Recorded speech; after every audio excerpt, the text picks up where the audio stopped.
Hi everybody, just want to introduce myself. So my name is Sally Mayer and I'm new to SCAD as of this year.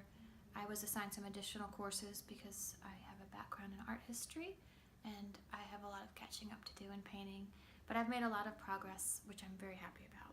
And I'll be starting the 700 level classes this fall, if all goes accordingly to plan. This is my studio. I live in this decrepit Victorian, currently in Hot Springs, Arkansas, that I share with my boyfriend. He's in Australia, so I had run of the house to make my studio wherever I wanted. I chose this nice sunny corner here because I really love painting with the natural light. Over here I've got my easel that I bought in Savannah before I left.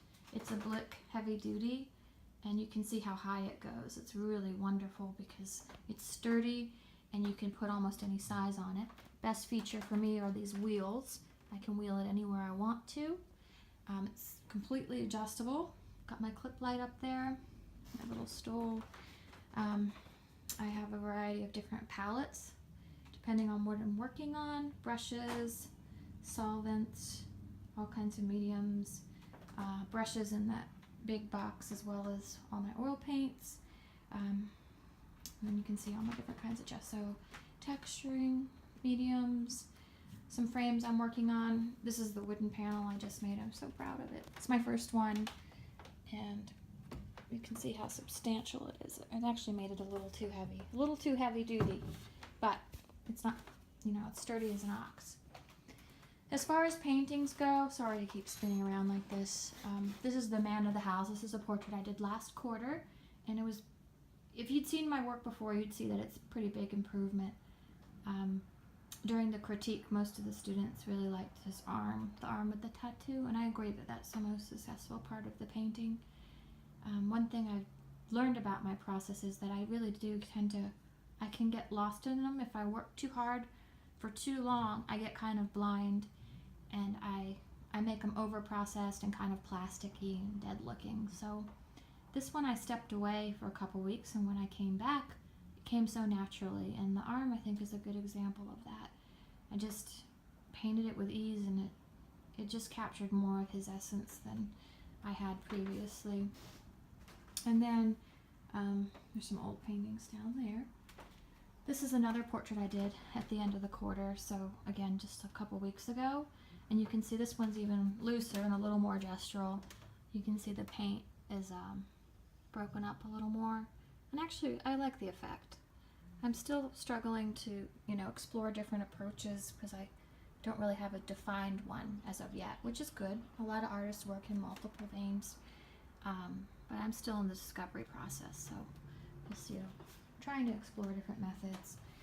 This one here is much more expressionist, and this one's probably one of the better received by my colleagues so far anyway, and I'm very happy with the way it turned out. It's made to capture the essence of an emotion. It's not meant to be, obviously too true to life. And this is the one that I'll probably be submitting for my visual analysis. I kind of want to find a happy medium between all of these, and we're going to pause it here, and I'll skip over to the visual analysis. Oh, forgot. I got to show you the corners. You can see here it's pretty nice and thick. These are some of my handmade stretcher bars. I did gesso the edges. I should have, however, put painter's tape down so I didn't get them messy like this. Live and learn, right? Okay, so we'll pause it here and skip over to the visual analysis. This piece was done in February of 2017. It is oil on canvas, and it is 30 by 36 inches. As you can see, this is a rectangular canvas housing a pyramidal composition, comprised of the foreground, the old oak tree, and the young lady dressed in Victorian mourning garb. If you were to flip that pyramid along its central diagonal line, there is a second pyramid composition that occupies the upper right, this one composed entirely of sky and sea. The theme that concerns this piece is my take on the romantic theme of death and the maiden. Instead of sensationalizing the theme, as was often done by depicting a vulnerable young girl in the grasp of a morbid skeletal death, I chose to portray the girl with a distant composure. This can be seen as a postmodern unaffectedness, something similar to Fischl's placid figures in the wake of an approaching storm in his depiction of The Old Man's Boat and the Old Man's Dog. Furthermore, I intended to create a sense of duality and ambiguity in the figure of the girl. At first glance, she is falling within the grasp of the gnarled tree branches, symbolizing the approach of death.